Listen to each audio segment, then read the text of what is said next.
Gigi here, and this is Let's Build. If this is your first time, I build a Lego set timed to different media and talk about the facts concerning the topic of the build.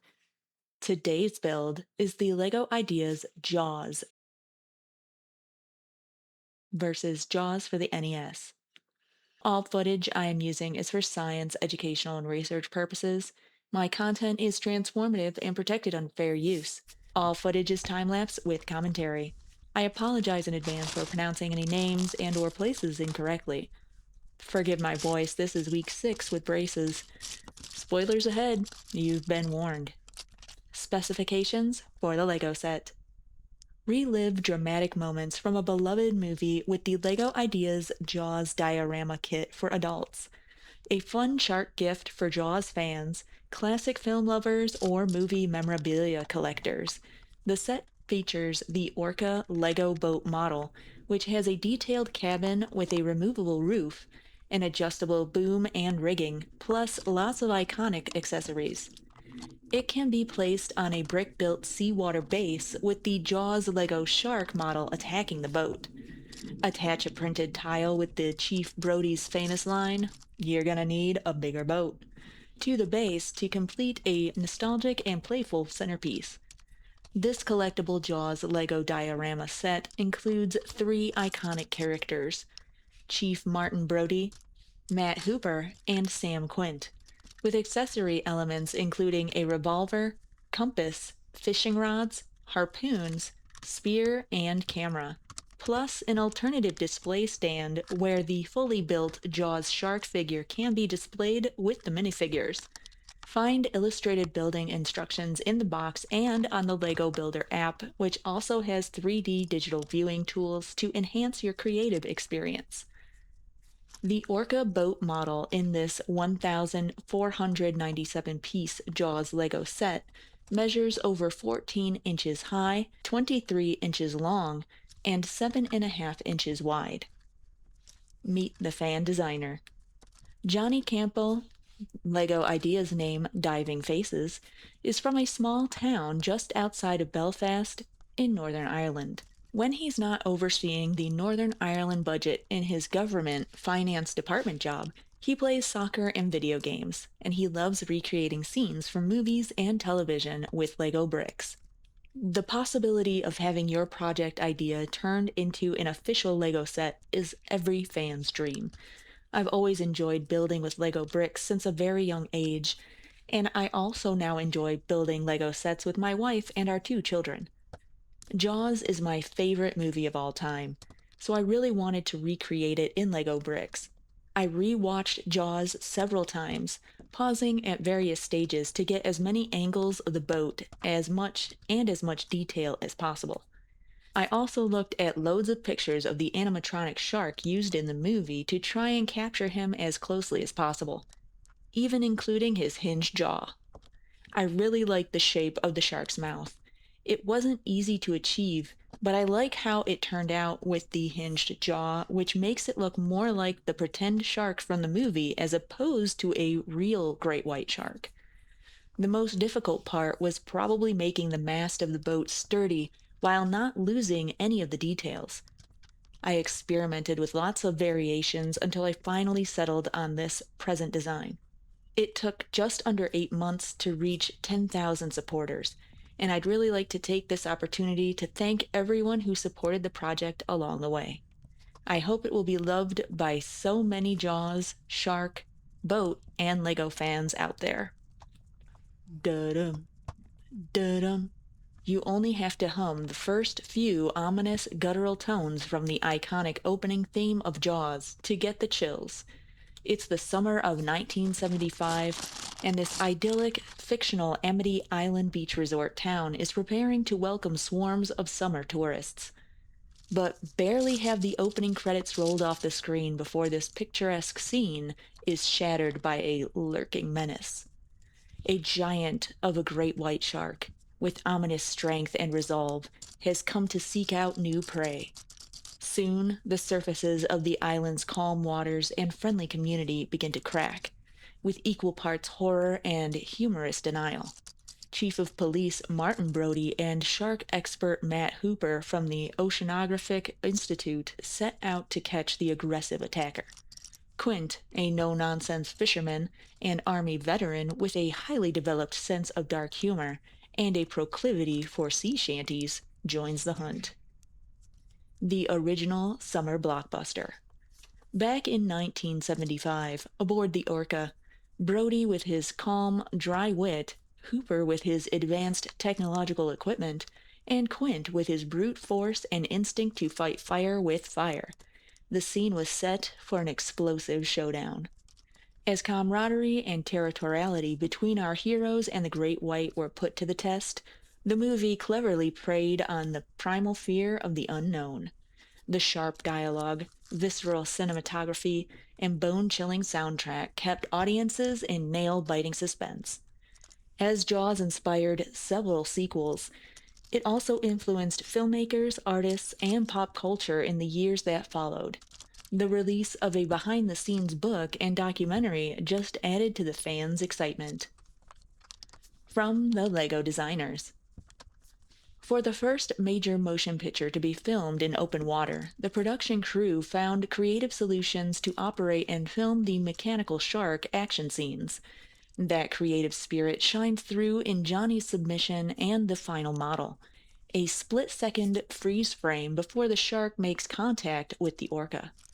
Like Quint, the orca may have seen better days, but it's full of surprise modifications, practical amenities, and hard-hitting equipment.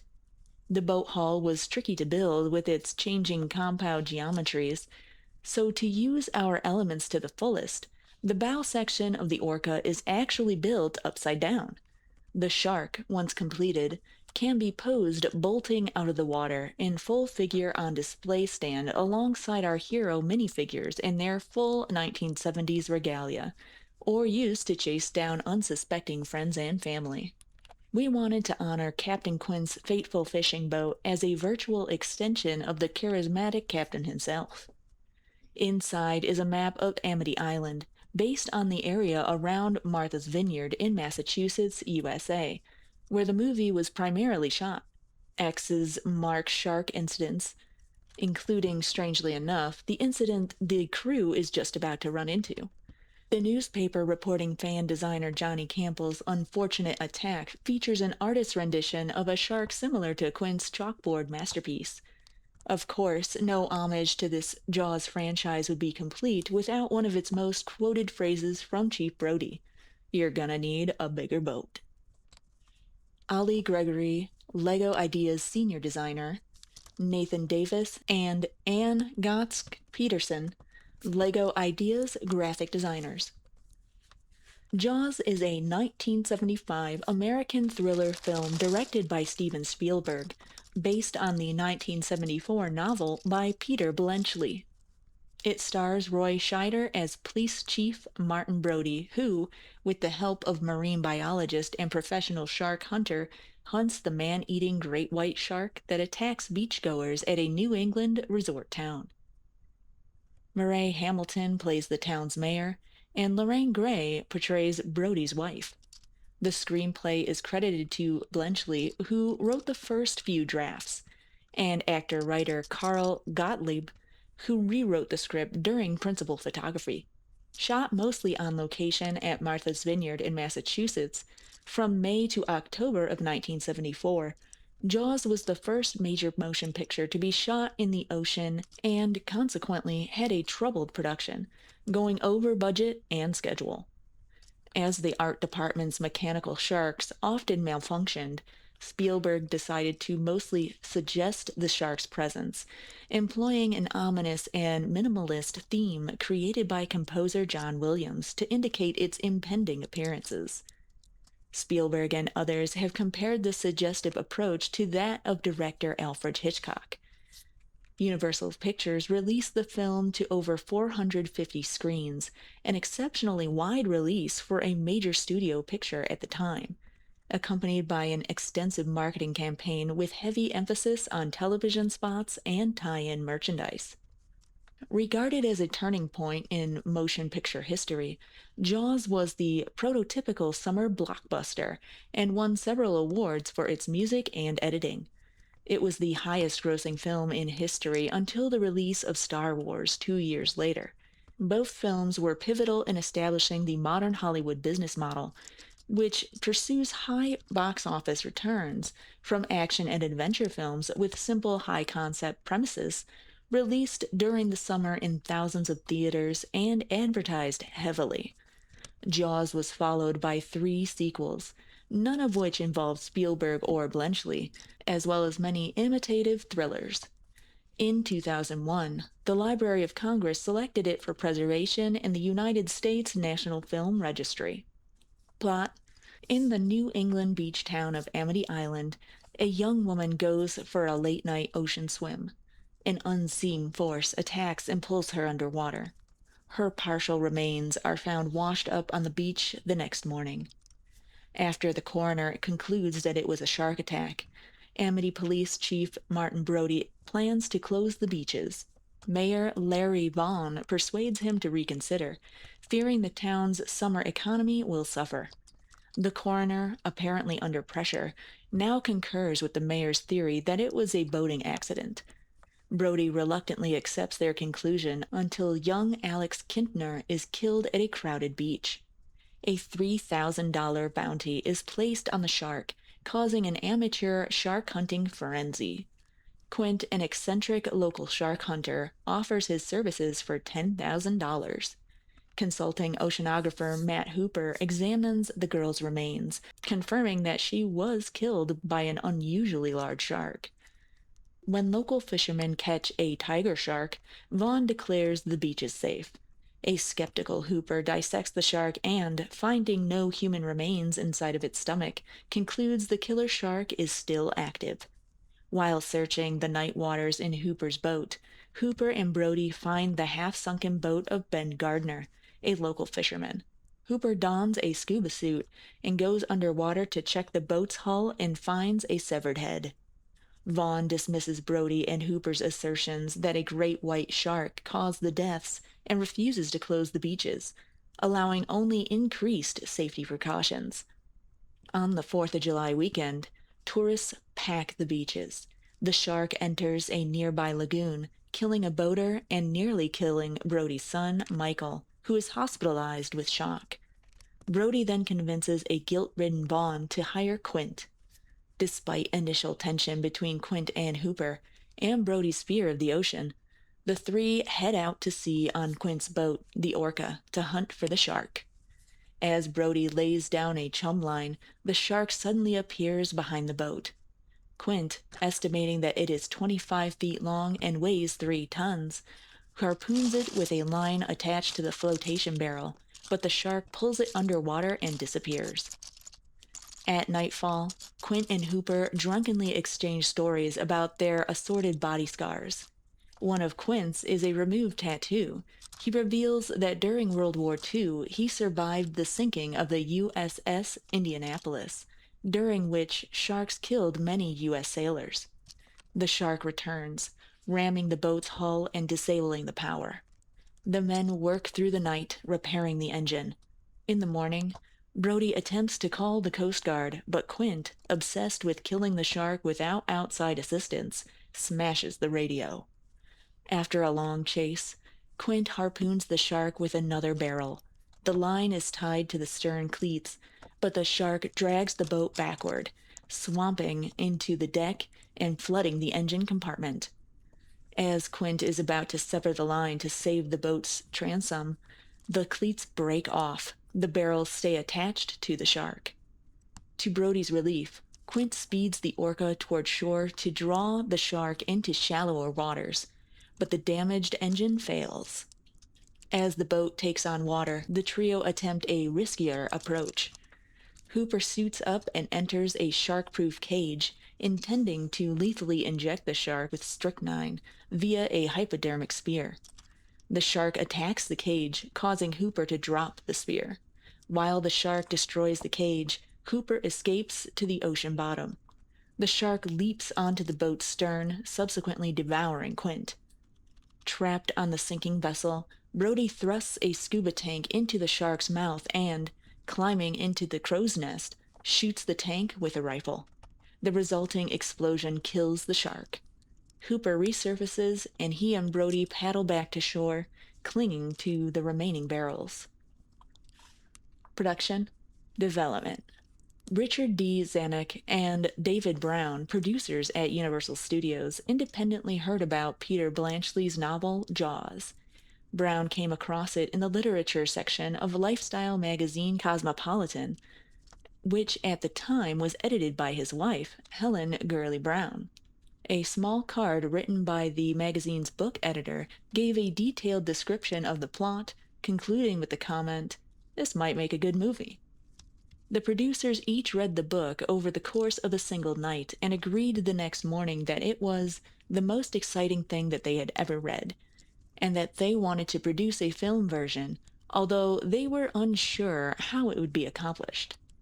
They purchased the film rights in 1973, before the book's publication, for approximately $175,000. Brown claimed that had they read the book twice, they would never have made the film because they would have realized how difficult it would be to execute certain sequences. To direct, Zanuck and Brown first considered veteran filmmaker John Sturges, whose resume included another maritime adventure, The Old Man in the Sea, before offering the job to Dick Richards, whose directorial debut, The Culpeper Cattle Company, had come out the previous year. They grew so irritated by Richards' habit of describing the shark as a whale and dropped him from the project. Meanwhile, Steven Spielberg very much wanted the job. The 26-year-old had just directed his first theatrical film, The Sugarland Express, for Zanuck and Brown. At the end of a meeting in their office, Spielberg noticed their copy of the still unpublished Bletchley novel, and after reading it was immediately captivated. He later observed that it was similar to his 1971 television film Duel, in that both deal with these leviathans targeting every man. He also revealed in The Making of Jaws documentary on the 2012 DVD release that he directly referenced Duel by repurposing the sound of the truck being destroyed as the death roar of the shark. After Richards' departure, the producers signed Spielberg to direct in June of 1973, before the release of Sugarland Express.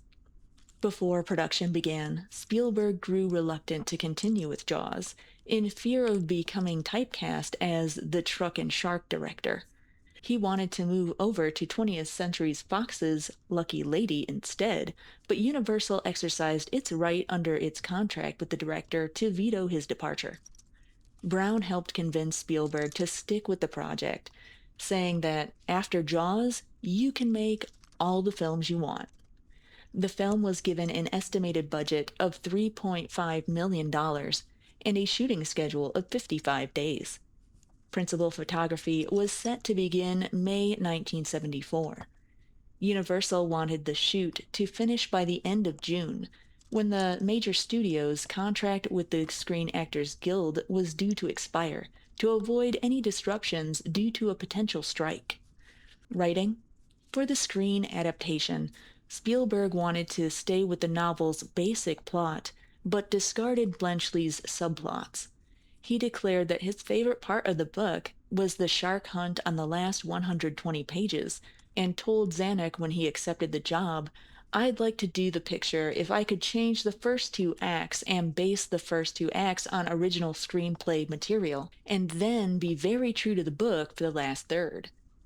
When the producers purchased the rights to the novel, they promised Bletchley that he could write the first draft of the screenplay. The intent was to make sure a script could be done despite an impending threat of a Writers Actors Guild strike, given Bletchley was not unionized. Bletchley wrote 3 drafts before the script was turned over to other writers. Delivering his final version to Spielberg, he declared, "I'm written out on this, and that's the best I can do." Bletchley later described his contribution to the finished film as, "The storyline and the ocean stuff, basically the mechanics, given he didn't know how to put the character texture into a screenplay. One of the changes was to remove the novel's adulterous affair between Ellen Brody and Matt Hooper, at the suggestion of Spielberg, who feared it would compromise the camaraderie between the men on the Orca. During the film's production, Bletchley agreed to play a small on-screen role as a reporter. Spielberg, who felt that the characters in Bletchley's script were still unlikable, invited the young screenwriter John Barham to do a rewrite, but he declined the offer. Columbo creators William Link and Richard Levinson also declined Spielberg's invitation. Tony and Pulitzer Prize-winning playwright Howard Sackler was in Los Angeles when the filmmakers began looking for another writer and offered to do an uncredited rewrite. Since the producers and Spielberg were unhappy with Bletchley's drafts, they quickly agreed. At the suggestion of Spielberg, Brody's characterization made him afraid of water, coming from an urban jungle to find something more terrifying off his placid island near Massachusetts. Spielberg wanted some levity in Jaws, humor that would avoid making it a dark sea hunt. So he turned to his friend Carl Gottlieb, a comedy writer-actor then working on the sitcom The Odd Couple. Spielberg sent Gottlieb a script asking what the writer would change and if there was a role he would be interested in performing. Gottlieb sent Spielberg 3 pages of notes and picked the part of Harry Meadows, the politically connected editor of Amity's newspaper. He passed the audition 1 week before Spielberg took him to meet the producers regarding a writing job.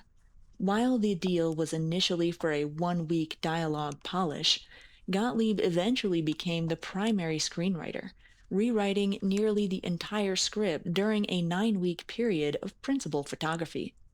The script for each scene was typically finished the night before it was shot, after Gottlieb had dinner with Spielberg and members of the cast and crew to decide what would go into the film. Many pieces of dialogue originated from the actors' improvisations during these meals. A few were created on set just prior to filming. John Milius contributed other dialogue polishes, and Sugarland Express writers Matthew Robbins and Hal Barwood also made uncredited contributions. Spielberg has claimed that he prepared his own draft, although it is unclear to what degree the other screenwriters drew on his material. One specific alteration he called for in the story was to change the cause of the shark's death from extensive wounds to a scuba tank explosion, as he felt audiences would respond better to a big, rousing ending. The director estimated the final script had a total of 27 scenes that were not in the book. Bletchley had written Jaws after reading about sports fisherman Frank Mundus's capture of an enormous shark in 1964. According to Gottlieb, Quint was loosely based on Mundus, whose book Sport Fishing for Sharks he read for research. Sackler came up with the backstory of Quint as a survivor of the World War II USS Indianapolis disaster. The question of who deserves the most credit for writing Quint's monologue about the Indianapolis has caused subsequent controversy. Spielberg described it as a collaboration between Sackler, Milius, and actor Robert Shaw, who was also a playwright. According to the director, Milius turned Sackler's 3/4 of a page speech into a monologue, and that was then partially rewritten by Shaw. Gottlieb gives primary credit to Shaw, downplaying Milius's contribution. Filming. Principal photography began on May 2, 1974, on the island of Martha's Vineyard, Massachusetts, selected after consideration was given to Eastern Long Island. Brown explained later that the production needed a vacation area that was lower middle class enough so that an appearance of a shark would destroy the tourists' business. Martha's Vineyard was also chosen because the surrounding ocean had a sandy bottom that never dropped below 35 feet for 12 miles out from shore, which allowed the mechanical sharks to operate while also beyond sight of land. As Spielberg wanted the film aquatic sequences relatively close up to resemble what people were seeing while swimming, cinematographer Bill Butler devised new equipment to facilitate marine and underwater shooting, including a rig to keep the camera stable, regardless of tide, and a sealed submersible camera box. Spielberg asked the art department to avoid red in both scenery and wardrobe, so that the blood from the attacks would be the only red element and cause a bigger shock.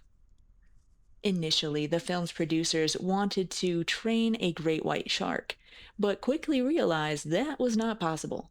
So, three full sized pneumatically powered prop sharks, which the film crew nicknamed Bruce after Spielberg's lawyer, Bruce Raymer, were made for the production. A sea sled shark, a full body prop shark with its belly missing, that was towed with a 300-foot line, and two platform sharks, one that was moved from camera left to right, with its hidden left side exposing an array of pneumatic hoses, and the opposite model with its right flank uncovered. The sharks were designed by art director and production designer Joe Alps during the third quarter of 1973. Between November 1973 and April 1974, the sharks were fabricated at Raleigh Harper's Motion Picture and Equipment Rental in Sun Valley, California. Their construction involved a team of as many as 40 effects technicians, supervised by mechanical effects supervisor Bob Matty, best known for creating the giant squid in 2000 Leagues not 2000, best known for creating the giant squid in 20,000 Leagues Under the Sea. After the sharks were completed, they were trucked to the shooting location. In early July, the platform used to tow the two side view sharks capsized as it was being lowered to the ocean floor, forcing a team of divers to retrieve it. The model required 14 operators to control all the moving parts. The two shark models had different set of plastic teeth. One was hard and the other was soft. The latter was made easier for the stuntman to be inside of the platform of the shark. For Quint's boat, the Orca, Alves and his team constructed two identical 42-foot models for the film. The second boat, dubbed Orca 2, had no motor and was designed to sink on command. Jaws was the first major motion picture to be shot on the ocean, resulting in a troubled shoot, and went far over budget. David Brown said that the budget was $4 million and the picture wound up costing $9 million. The effects outlays alone grew to $3 million due to the problems with the mechanical sharks. Disgruntled crew members gave the film the nickname Flaws.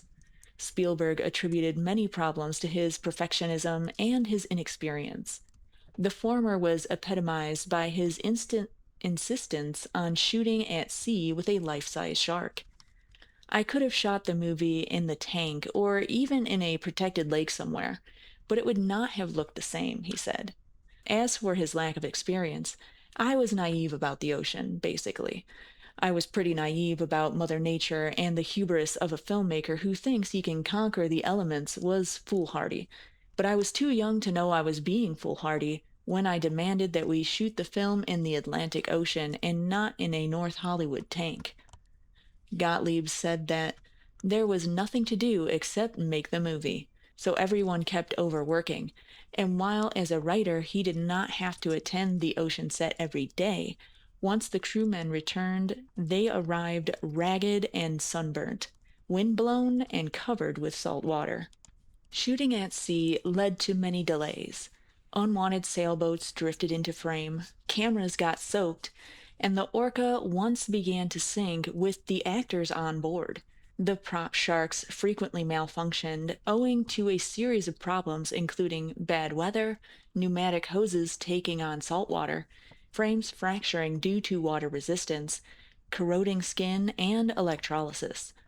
From the first water test onward, the non-absorbent neoprene foam that made up the shark's skin soaked up liquid, causing the sharks to balloon, and the sea sled model frequently got entangled among forests of seaweed. Spielberg later calculated that during the 12-hour daily work schedule, an average of only 4 hours were actually spent filming. Gottlieb was nearly decapitated by the boat's propellers, and Dreyfus was almost imprisoned in the steel cage. The actors were frequently seasick. Shaw also Shaw also fled to Canada whenever he could due to tax problems, engaged in binge drinking, and developed a grudge against Dreyfus, who was getting rave reviews for his performance in Duddy Kravitz. Editor Verna Fields rarely had material to work with during the principal photography, as according to Spielberg, we would shoot 5 scenes in a good day, 3 in an average day, and none on a bad day. The delays proved beneficial in some regards. The script was refined during production, and the unreliable mechanical sharks forced Spielberg to shoot many scenes so that the shark was only hinted at. For example, for much of the shark hunt, its location is indicated by floating yellow barrels. The opening had the shark devouring Chrissy, but it was rewritten so that it would be shot with black but it was rewritten so that it would be shot with Backlini being dragged and yanked by cables to simulate an attack. Spielberg also included multiple shots of just the dorsal fin. This forced restraint is widely thought to have added to the film's suspense. As Spielberg put it years later, the film went from a Japanese Saturday matinee horror flick to more of a Hitchcock, the less you see, the more you get thriller. In another interview, he similarly declared, "The shark not working was a godsend. It made me become more like Alfred Hitchcock than like Ray Harryhausen. The acting became crucial for making audiences believe in such a big shark. The more fake the shark looked in the water, the more my anxiety told me to heighten the naturalism of the performances." Footage of real sharks was shot by Ron and Valerie Taylor in the waters off Dangerous Reef in South Australia, with a short actor in a miniature shark cage to create the illusion that the sharks were enormous. During the Taylor's shoot, a great white attacked the boat and cage. The footage of the cage attack was so stunning that Spielberg was eager to incorporate it into the film. No one had been in the cage at the time, and the script, following the novel, originally had the shark killing Hooper in it. The storyline was consequently altered to have Hooper escape from the cage, which allowed the footage to be used. As production executive Bill Gilmore put it, "The shark down in Australia rewrote the script and saved Dreyfus's character." Although principal photography was scheduled to take 55 days, it did not wrap until October 6, 1974, after 159 days. Spielberg, reflecting on the protracted shoot, stated, "I thought my career as a filmmaker was over. I heard rumors that I would never work again because no one had ever taken a film 100 days over schedule." Spielberg was offered several times to bow out from the film to shut down production. Spielberg himself was not present for the shooting of the final scene in which the shark explodes, as he believed that the crew were planning to throw him in the water when the scene was done. It has since become a tradition for Spielberg to be absent when the final scene of one of his films is being shot. Afterward, underwater scenes were shot at the Metro-Goldwyn-Mayer Studios water tank in Culver City, with the stuntmen Dick Warlock and Frank James Sparks as stand-ins for Dreyfus in the scene where the shark attacks the cage, as well as near Santa Catalina Island, California. Fields, who had completed a rough cut of the first two-thirds of the film, up until the shark hunt, finished the editing and reworked some of the material. According to Zanuck, she actually came in and reconstructed some scenes that Spielberg had constructed for comedy and made them terrifying. In some scenes he shot to be terrifying and made them into comedy scenes. The boat used for the Orca was brought to Los Angeles so the sound effects team could record sounds for both the ship and the underwater scenes. 2 scenes were altered following test screenings. As the audience's screams had covered up Schneider's bigger boat one-liner, Brody's reaction after the shark jumps behind him was extended, and the volume of the line was raised.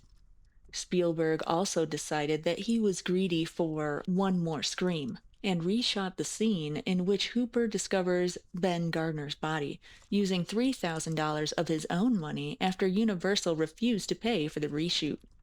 The underwater scene was shot in Fields' swimming pool in Encino, California, using a life-cast latex model of Craig Kingsbury's head attached to a fake body, which was placed in the wrecked boat's hull.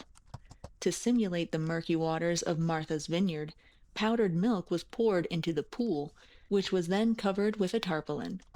Music: John Williams composed the film's score, which earned him an Academy Award and was later ranked sixth greatest score by the American Film Institute. The main shark theme, a simple alternating pattern of two notes, variously identified as E and F or F and F sharp, became a classic piece of suspense music, synonymous with approaching danger. Williams described the theme as grinding away at you, just as a shark would do, instinctual, relentless, unstoppable. The piece was performed by tuba player Tommy Johnson. When asked by Johnson why the melody was written in such a high register and not played by the more appropriate French horn, Williams responded that he wanted it to sound a little more threatening. When Williams first demonstrated his idea to Spielberg, playing just the two notes on a piano, Spielberg was said to have laughed, thinking that it was a joke. As Williams saw similarities between Jaws and pirate movies, at other points in the score he evoked pirate music, which he called primal but fun and entertaining. Calling for rapid percussive string playing, the score contains echoes of Claude Debussy's La Mer and Igor Stravinsky's The Rite of Spring. There are various interpretations of the meaning and effectiveness of the primary music theme, which is widely described as one of the most recognizable cinematic themes of all time. Music scholar Joseph Cancellaro proposes that the two-note expression mimics the shark's heartbeat. According to Alexander Tilsky, like themes Bernard Herrmann wrote for Taxi Driver, North by Northwest, and particularly Mysterious Island, it suggests human respiration. He further argues that the score's strongest motif is actually the split, the rupture, when it dramatically cuts off, as after Chrissy's death.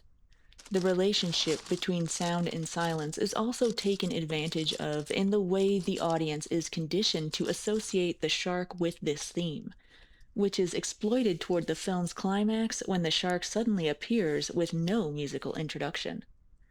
Spielberg later said that without Williams's score, the film would have only been half as successful, and according to Williams, it jump-started his career.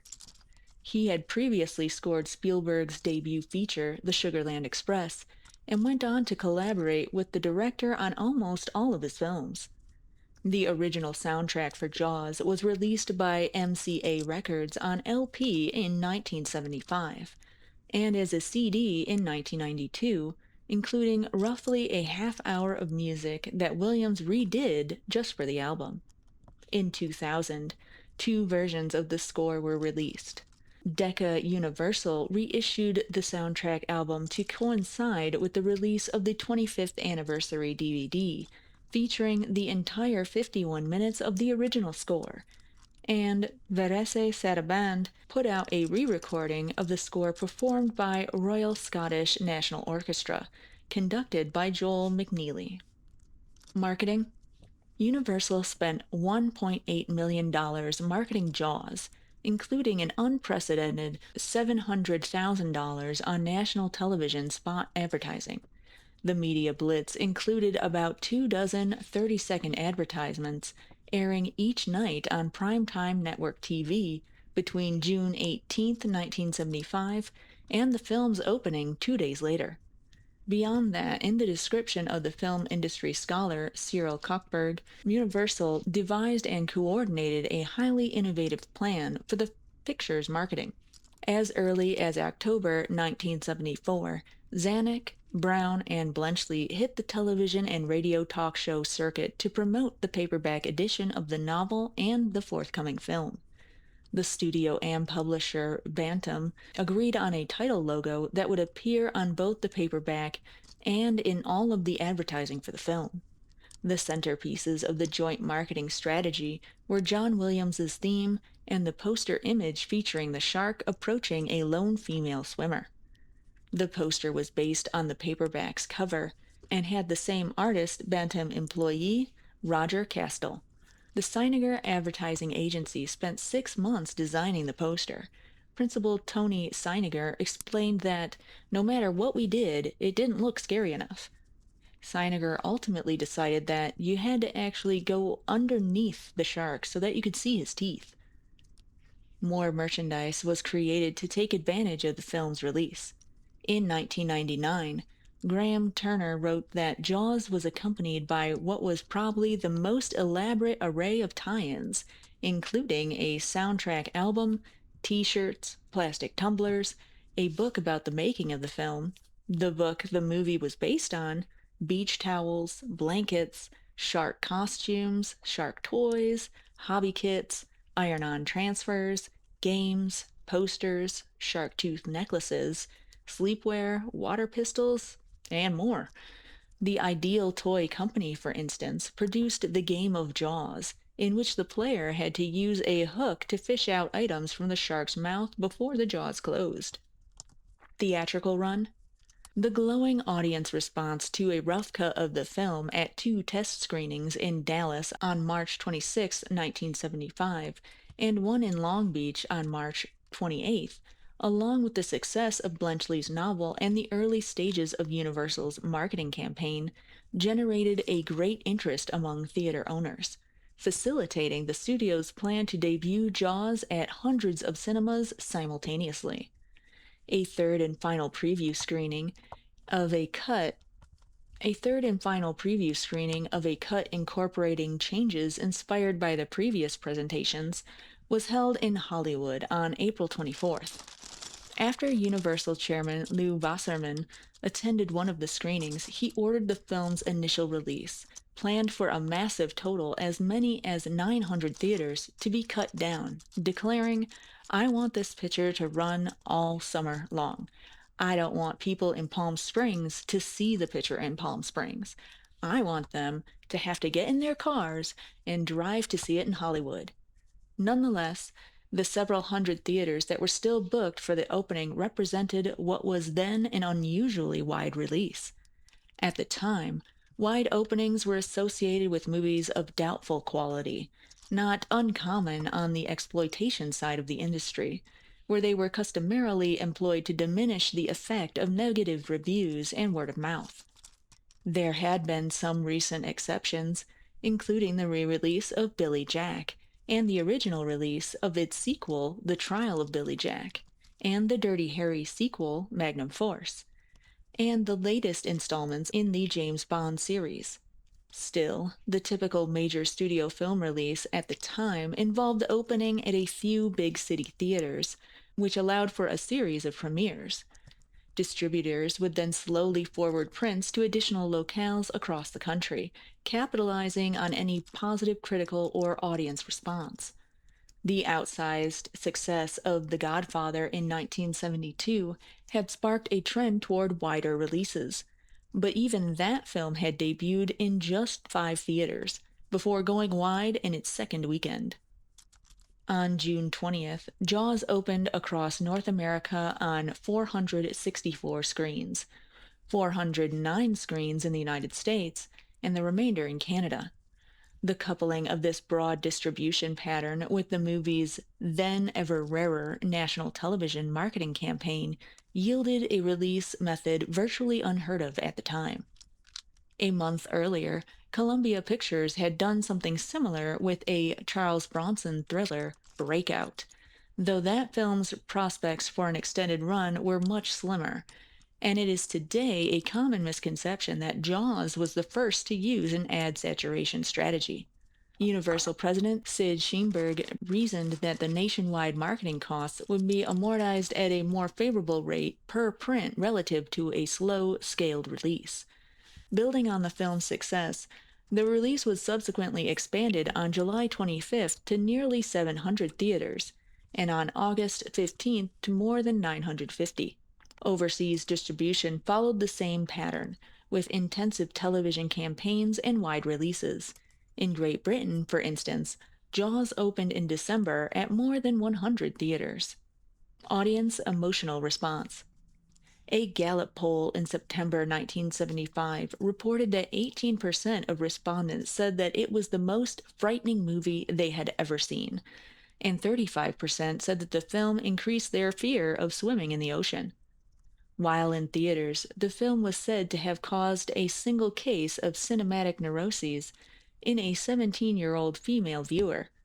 Cinematic neuroses is a condition in which viewers exhibit mental health disturbances or a worsening of existing mental health disturbances after viewing a film. The symptoms first presented as sleep disturbances and anxiety, but one day later the patient was screaming, "Sharks! Sharks!" and experiencing convulsions. This case study caused the film to become notable in the medical community alongside The Exorcist for causing stress reactions in its viewers, and was later used in a study by Brian R. Johnson to test how susceptible to test how suscep- to test how susceptible audiences were to cinematic stress inducers. His study found that stress could be induced by cinema in segments of the general population, and Jaws specifically caused stress reaction in its viewers.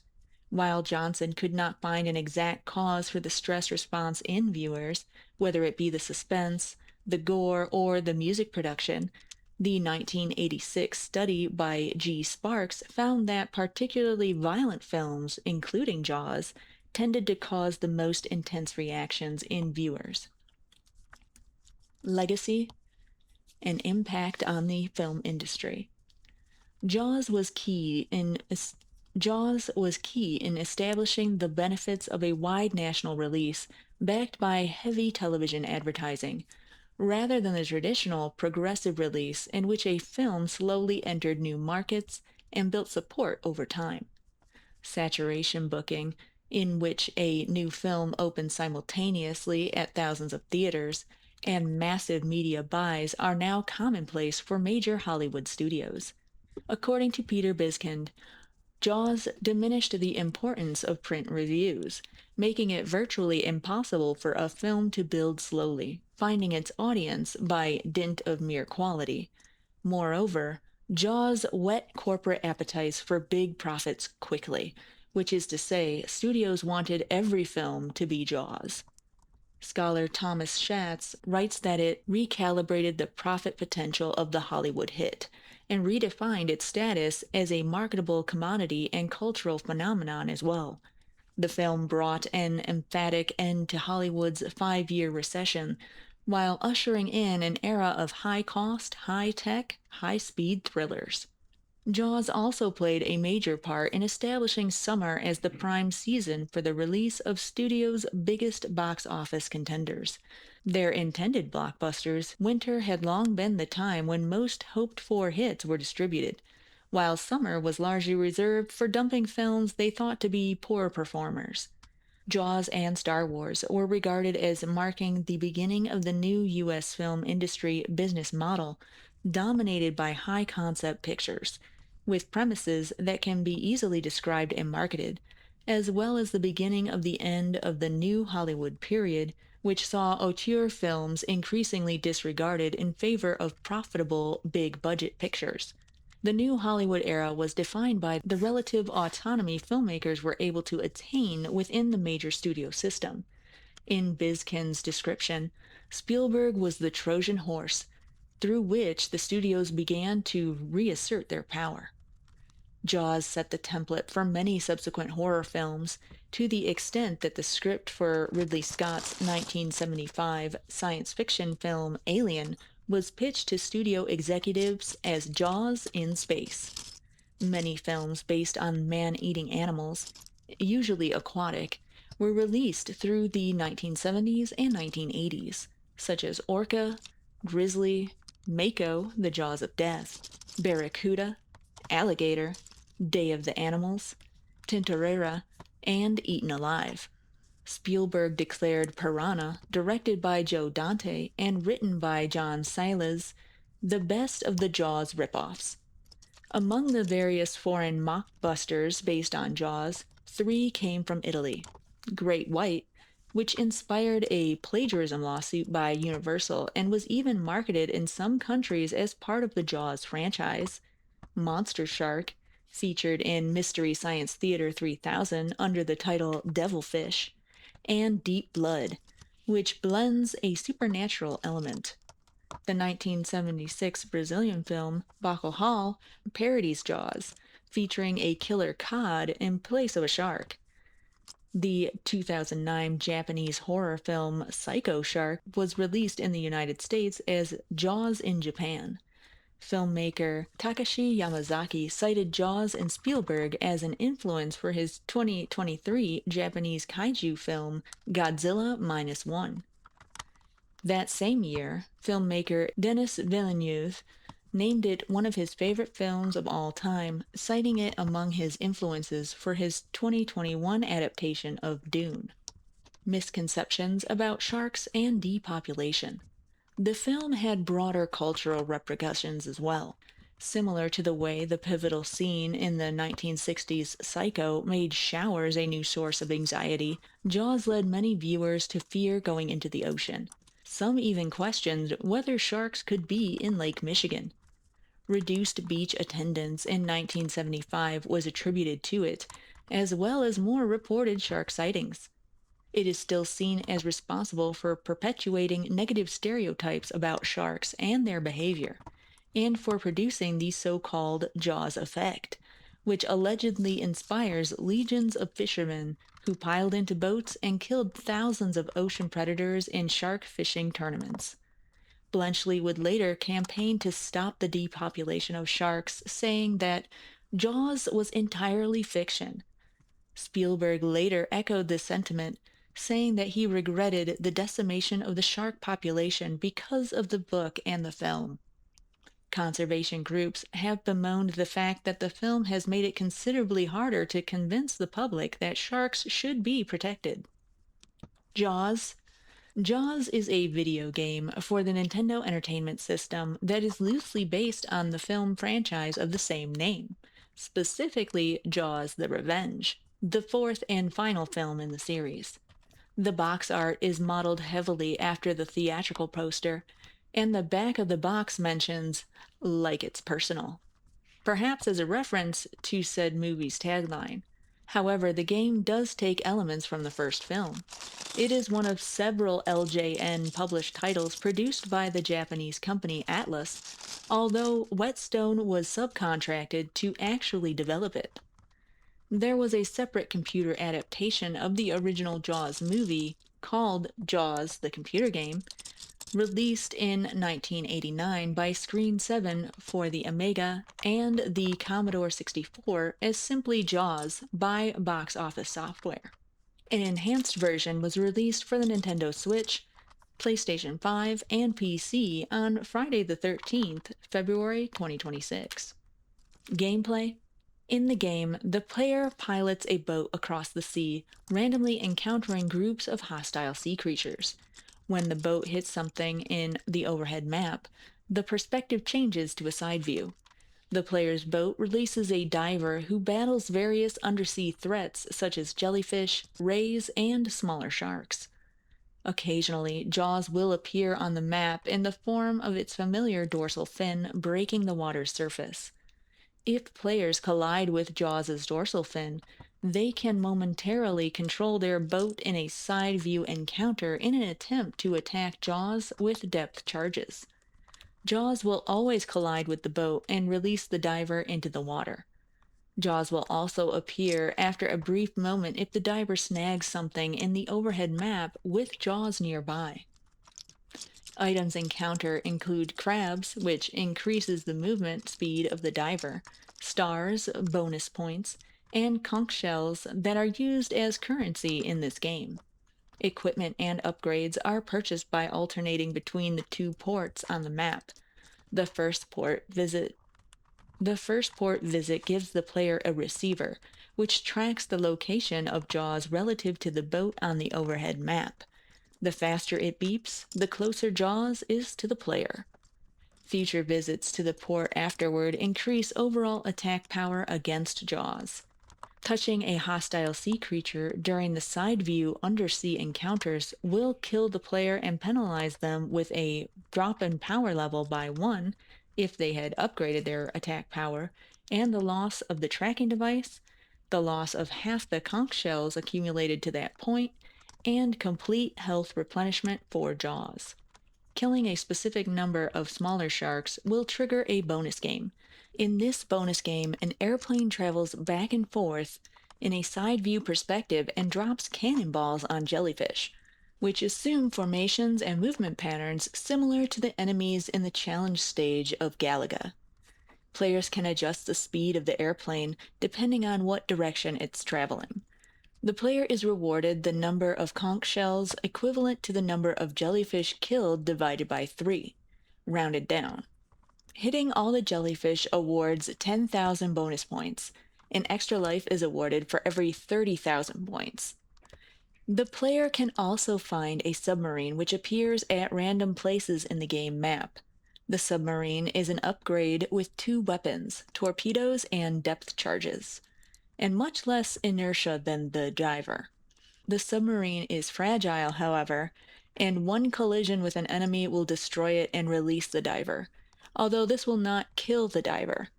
Once Jaws' health has been reduced in the side view encounter, the game changes to a first-person view of the player's boat. Players are given 3 charges for their strobe device to force Jaws to breach the water's surface.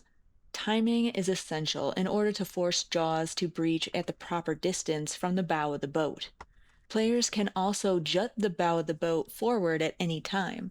In order to fully defeat Jaws, the player must jab it with the boat's bow at the proper distance when it breaches from the strobe device. This can be quite difficult and requires much patience. Jaws makes random movements backward, forward, and side to side, which make for a difficult final kill. Music. Although the title scene track is based on John Williams' score to Steven Spielberg's 1975 film Jaws, composer Shinichi Sakamoto does not make explicit reference to Williams' work in any other part of the game. One possible exception is the "You've Hit Something" music, which features the movie's characteristic oscillating minor second. One interpretation of Sakamoto's work notes his use of volume changes as a way to mimic the movement of the water.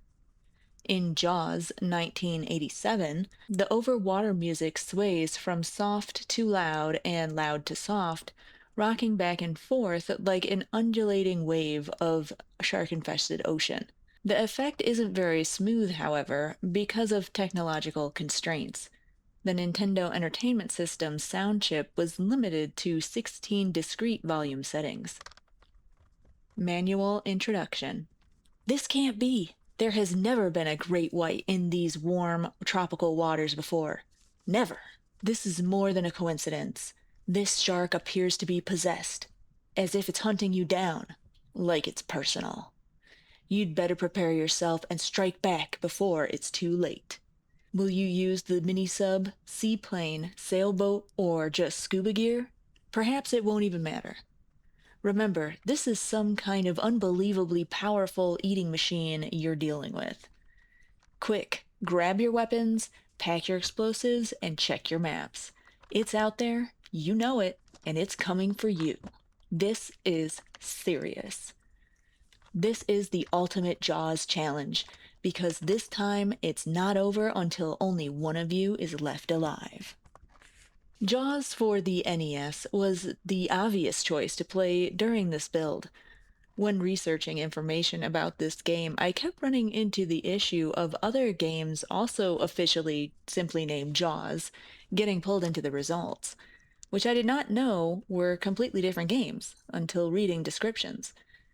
Jaws 1987 is the more recognizable NES game, while Jaws 1989 is a maze shooter best played on the Amiga system. Total build time? 3 hours, 46 minutes, 58 seconds, which means you could watch the films Jaws at 124 minutes and nearly all of Jaws 2 at 116 minutes. Let me know what you think in the comment section below. Remember to like, subscribe, share, ring that bell, all the things for the YouTubes. Thank you.